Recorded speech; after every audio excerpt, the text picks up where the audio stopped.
Bella Monroe did not expect her life to change on a quiet morning that felt just like every other one. She entered the living room with the hope that the tension from the night before had faded, but instead she stepped into a silence so heavy she felt it press against her chest. Her father sat in the armchair as if he had been carved into it, his eyes hollowed by something deeper than tiredness. Her sister Evelyn stood near the window, restless, avoiding Bella's gaze. Bella didn't know what had happened, but she knew one thing instantly: whatever it was, it involved her. Her father cleared his throat, the sound rough and shaky. "Bella," he said, not looking at her, "you need to sit down." She didn't sit. "What's wrong?" Evelyn turned her head slightly but didn't speak. Her expression wasn't fear, it was guilt. That alone made Bella's stomach twist. Then the front door opened and the answer walked in. Mason Thorne. Bella didn't need an introduction to know who he was. Every headline, every whispered rumor, every warning she'd ever overheard in the city rushed back all at once. He was the billionaire no one crossed, the man whose name people avoided saying aloud in the wrong places. His presence filled the room with a quiet authority that demanded attention without raising his voice or even meeting anyone's eyes properly. Bella felt her hands go cold. Why was he here? Her father finally stood, though he looked like a man walking toward a sentence. "Mason," he said, his voice thin, "we're ready." Bella stepped back automatically.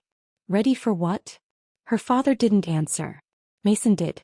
"You're coming with me," Mason said, the words firm but not loud. "We have arrangements to finalize." Bella blinked, stunned. Arrangements? Her father rubbed his forehead and finally said it. "Bella, you're getting married." The words hit her so suddenly her breath left her. Married? To who?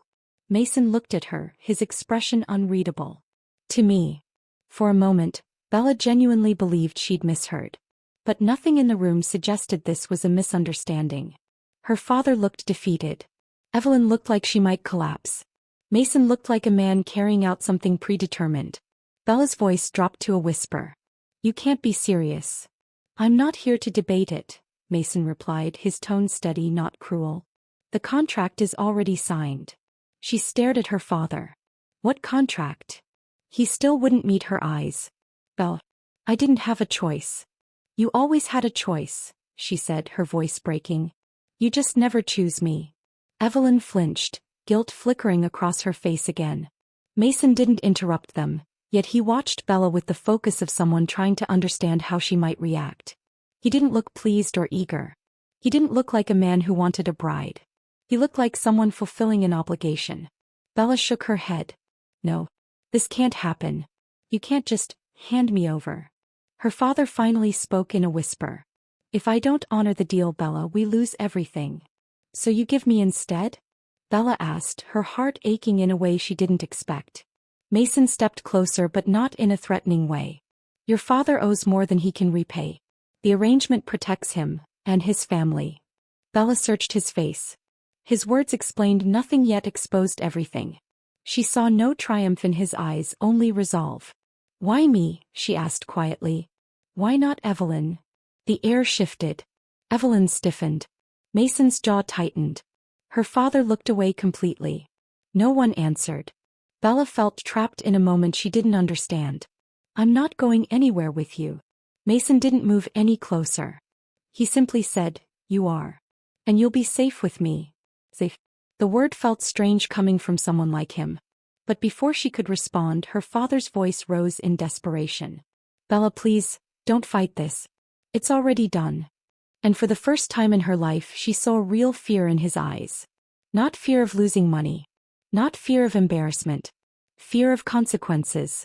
Her pulse quickened. Whatever her father had done, it was far more serious than debt. Mason turned to her again. "We leave now. You can bring whatever you can carry." Bella swallowed hard. She could argue and cry and scream, but none of it would change the fact that the decision had been made without her. She could either walk out with some dignity or be dragged into a world she didn't understand. She nodded stiffly and went to gather a small bag of essentials. Evelyn followed her into her room, shutting the door quietly behind them. "I'm so sorry," Evelyn whispered. Bella stopped packing. "Sorry for what?" Evelyn pressed her lips together, eyes filling with tears. "It wasn't supposed to be you." Bella stared at her. "What do you mean?" What are you talking about? Evelyn hesitated, then said nothing and walked out. Bella stood still for a long moment, a cold realization forming in her chest. This was never meant for her. Someone changed the plan. And now she was the one paying for it. When she returned to the living room, Mason was waiting by the door. Bella held her bag tightly. She expected him to grab her arm or guide her roughly, but instead he simply opened the door for her and stepped aside. That single quiet gesture unsettled her more than aggression would have. Outside, a sleek car waited. The driver opened the back door, but Mason motioned for Bella to sit in the front instead. She hesitated, then complied. The ride to his estate was silent. Bella kept her eyes on the window, pretending she wasn't aware of Mason watching her occasionally, as if assessing whether she might be seconds from an emotional collapse. When they pulled up to his estate, Bella felt as if she had stepped into another world. One where people were careful with their words and even more careful with their actions. Inside, the wedding was conducted quickly. No vows. No celebration. Just signatures, witnesses, and a marriage Bella never wanted. Afterward, Mason walked her through the house like someone showing a new employee around a workplace rather than welcoming a wife. "You'll stay in this room," he said, motioning to a quiet bedroom at the end of the hall. "If you need anything, the staff will help you." Bella didn't answer. She stepped inside her room and placed her bag on the bed, trying to steady her breathing. Before leaving, Mason paused in the doorway. "I'm not your enemy, Bella." She didn't turn to face him. "Then what are you?" He hesitated, not long but long enough for her to notice. "Someone who keeps his word," he said finally. Later that night, Bella left her room to get some air and heard Mason on the phone in his office. His door was slightly open. "You said Evelyn," he muttered, frustration in his voice. "Not the younger one. Why did you send the wrong sister?" Bella froze. Her heart pounded as she backed away from the door silently. She wasn't the chosen one. She was the replacement. And Mason knew it. Bella lay awake replaying the words she'd overheard, the wrong sister, until the meaning hollowed her out completely. Every part of the day felt like a bruise she couldn't avoid touching. She told herself she wasn't going to cry, but her eyes still burned with unshed frustration every time she remembered her father's face, Evelyn's guilt, and Mason's cold insistence that the contract was final. By morning, she forced herself out of bed. Staying still made her feel trapped. Moving at least gave her a sense of control. She stepped into the hallway quietly, unsure of where anything was. The mansion seemed to stretch endlessly, filled with quiet corners and polished floors that echoed her steps. It was far too big for someone like her. Someone who'd grown up in a house where you could hear every noise from every room. A housekeeper spotted her, startled. "Good morning, Mrs. Thorne," she said quickly, lowering her eyes. Bella blinked. She didn't know how to respond to a title that felt so wrong. "Please, just call me Bella." The woman nodded timidly but clearly wasn't comfortable. Everyone in the house moved as if they were being watched. Even when Mason wasn't in sight, his presence hovered in the walls. Bella wondered how many people here actually liked him, or if liking him wasn't something people allowed themselves to do. She wandered toward the dining area and found Mason already seated at the end of a long table, reading through several documents. He didn't give off the impression of someone waiting for her, but he looked up as soon as she entered. "You're awake," he said. Bella kept her distance. "I didn't realize there was a specific time I was supposed to be." "There isn't," Mason replied calmly. "Sit if you want." She hesitated before taking the chair farthest from him. The table felt too large. The distance between them felt intentional. Mason didn't comment. Breakfast was set in front of her, but she barely touched it. Her stomach was too tight for food. Mason noticed but didn't say anything, which somehow made the silence even heavier. She finally spoke. "I'd like to know the truth." Mason closed his folder slowly. "About what?" Bella met his eyes for the first time since overhearing the phone call. "Why you wanted Evelyn. Why you didn't want me." His expression didn't change, but something behind his eyes shifted. Like he briefly considered denying it, then decided against it. "This isn't the time for that." "It's exactly the time." The firmness in her voice surprised both of them. Mason leaned back in his chair, watching her with a quiet intensity. "I didn't handpick you," he said simply. "Your father made a deal that involved your sister, not you. When the arrangements were finalized, they presented you instead." Bella swallowed. "And you just accepted that?" "Yes." Why? He looked away, not evasive, just thoughtful. Because rejecting you would have made things worse for your family. I made the decision that caused the least damage. Bella wasn't sure if that explanation comforted her or cut deeper. So you married me out of convenience. No, Mason corrected, his tone steady. I married you because the consequences of refusing would have put you in danger. Your father set something in motion he couldn't control. Bella felt that heaviness again, the one she felt when she saw real fear in her father's eyes. She didn't want to believe her father was capable of dangerous decisions, but she couldn't deny the facts piling up. Mason's voice softened an inch. You weren't a choice, Bella. You were a responsibility someone else tried to discard. Bella didn't answer. She wasn't sure she wanted to understand him yet.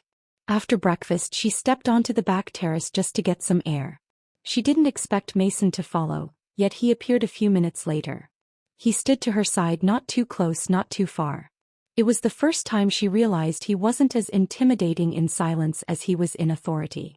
You're upset, he said quietly. That seems reasonable, Bella replied. It is, he agreed. But you're not afraid of me. She looked at him, surprised he'd noticed. Should I be? Most people would have backed away at that question. Mason didn't answer immediately. He weighed his words carefully. Most people are. Well, Bella said, I'm not most people. Something passed over Mason's face then, almost like confusion, maybe a faint hint of curiosity. He didn't push the topic. Over the next few days, Bella learned more about the rhythm of the house. Almost everyone kept conversations short around Mason. They didn't linger near him. They stepped aside when he walked by. Bella wondered how someone lived in such constant distance from others. But she also noticed the small things people didn't talk about. The charity shipments that left the mansion late at night. The secure deliveries that went directly to schools in low-income areas. The medical bills he paid for employees' families without ever mentioning it. No news article ever spoke of that. Mason didn't advertise it.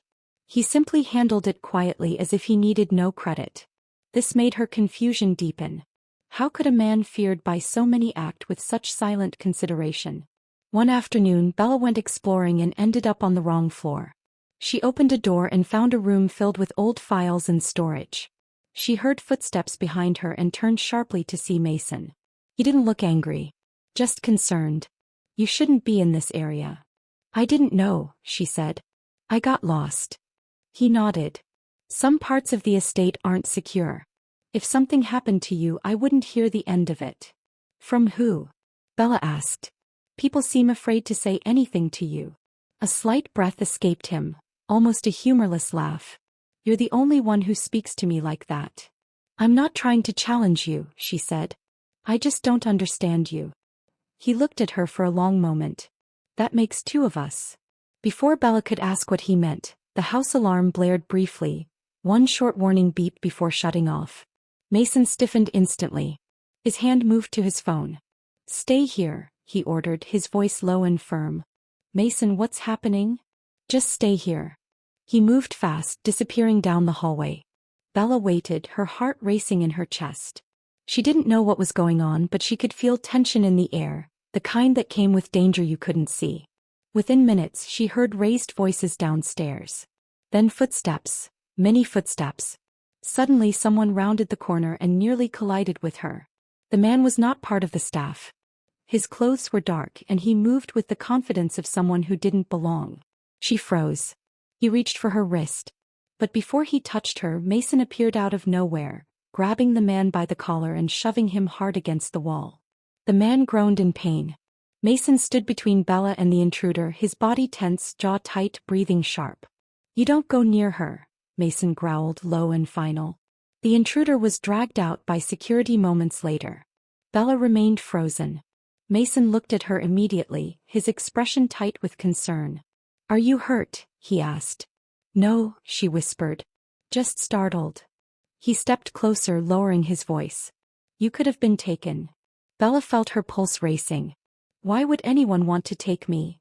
Mason didn't answer. He seemed to be making a decision in his mind. Finally he exhaled. You deserve to know the truth. All of it. Bella followed him to his office, her heart pounding with each step.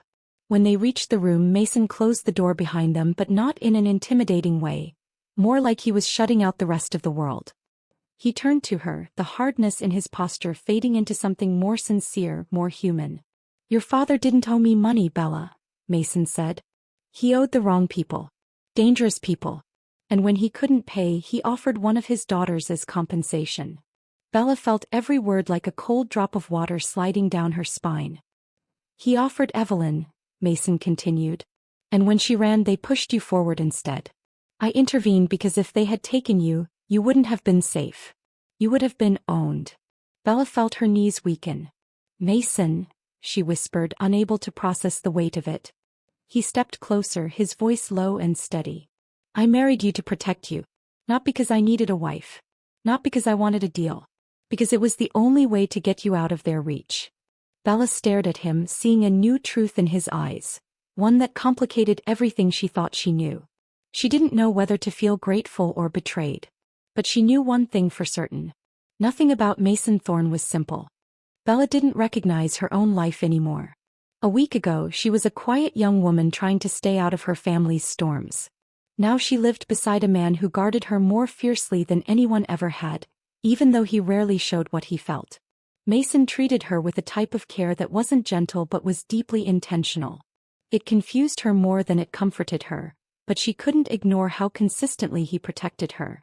Since the intruder incident, Mason stayed closer than before. He wasn't overbearing, but he never let her out of sight in unfamiliar parts of the house. Bella wasn't sure if he trusted the world less or feared losing control over something he'd sworn to shield.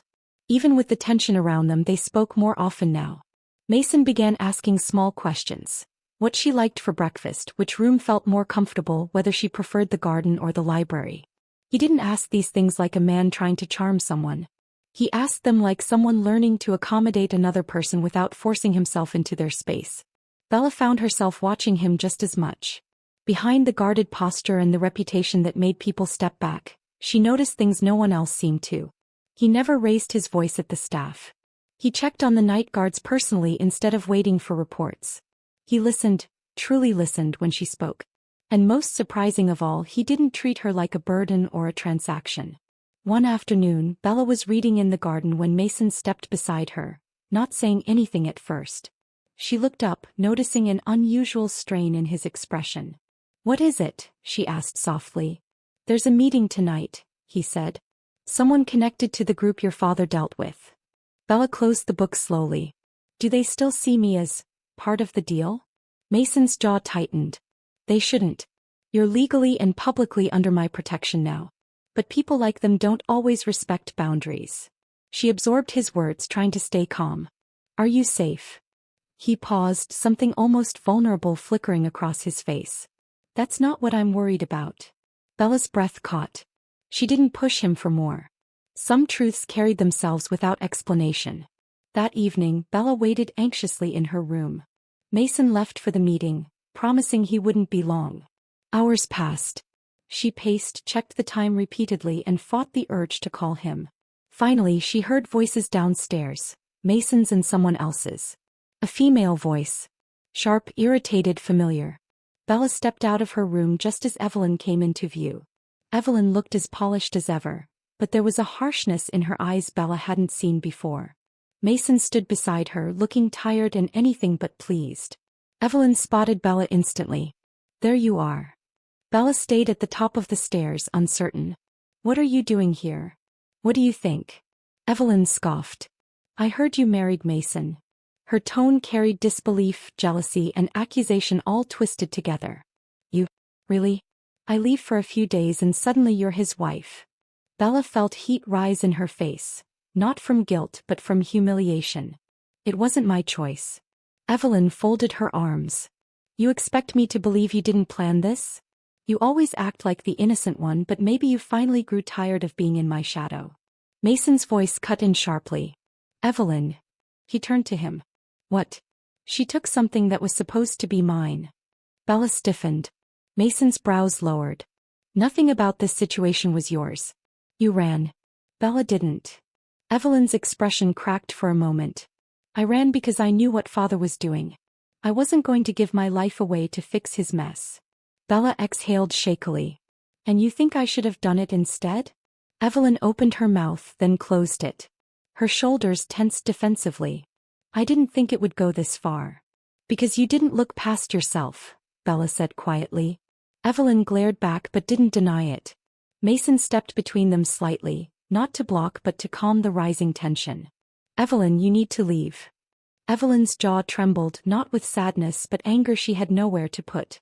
You're making a mistake, Mason. She won't last in your world. Mason's voice lowered. Bella is stronger than you think. Evelyn swallowed hard. Something like envy flickered across her features before she turned and left without another word. When she was gone, Bella felt her shoulders sag. Mason watched her, noticing the strain in her eyes. Are you all right? He asked. Bella nodded, though she wasn't sure it was true. I didn't expect her to show up. I didn't either, he admitted. And she had no right to speak to you that way. Bella looked at him. She was the one you were supposed to marry. Mason didn't flinch. That doesn't mean she was the right one. Bella's breath caught. She looked away, but the words stayed with her long after they parted for the night. The next morning, Bella woke to an unusual quiet. She had breakfast alone. Mason wasn't in his office, wasn't in the garden, wasn't anywhere the staff had seen him. Before she had time to worry too deeply, two men in dark clothing entered the hallway. Bella froze when she saw them. These were not Mason's security. One of them met her eyes with a smirk. You must be Bella. She stepped back instinctively. What do you want? Just finishing unfinished business. Before she could run, the second man grabbed her arm, covering her mouth with a cloth. She tried to fight but her body went weak, her vision dimming as they dragged her out of the house. When Bella woke, she was in a dim room with concrete floors tied to a chair. Panic swelled in her chest as she tested the restraints. The door swung open and one of the men stepped inside. You should have been the trade all along, he said. Your father promised one of his daughters. Doesn't matter which. Bella's breath shuddered. My father sold me out. Oh, sweetheart, the man said mockingly. He sold out both of you. Before he could say more, the walls shook from a sudden impact. Then another. Voices shouted. Footsteps thundered closer. The door burst open. Mason stormed inside. He looked nothing like the composed man Bella knew. His clothes were torn, his cheek bruised, his breathing ragged. But his eyes were raging with a kind of fear she had never seen in him. Not anger. Not wrath. Fear for her. He crossed the room in seconds, dragging away the man guarding her and pinning him down with a force that erupted from pure instinct. Mason's voice shook when he spoke. You don't touch her.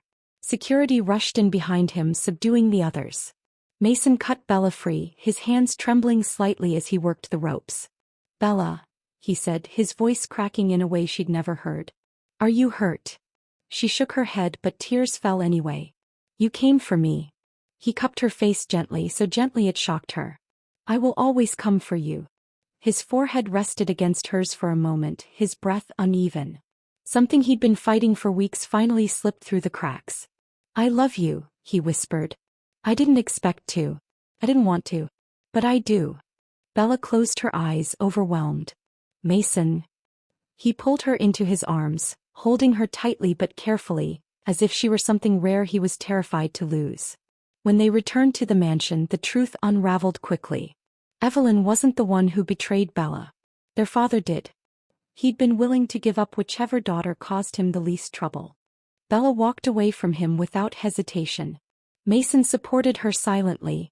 In time, Bella realized something SH. didn't expect. Mason didn't soften because she forced him to. He softened because he loved her deeply and quietly in a way that was entirely his. And Bella, who was never meant to be part of any deal, became the only person who ever reached the heart everyone thought he didn't have.